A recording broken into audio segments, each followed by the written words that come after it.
Do you really think that they don't know what these are? Aw, that's sweet. Well, why don't you open up Google and type in US Patent 201701447566A1 and see what pops up. Oh, look at that. It's a US patent. Let's take a closer look.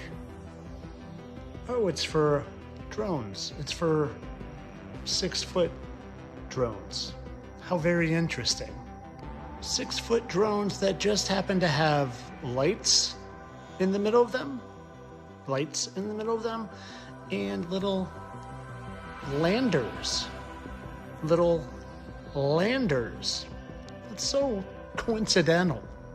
Maybe, just maybe, they're creating a whole lot of hubbub because uncertainty creates fear, and fear is easy to control.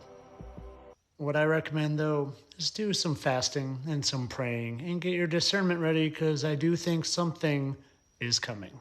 Entertainment only, though, of course.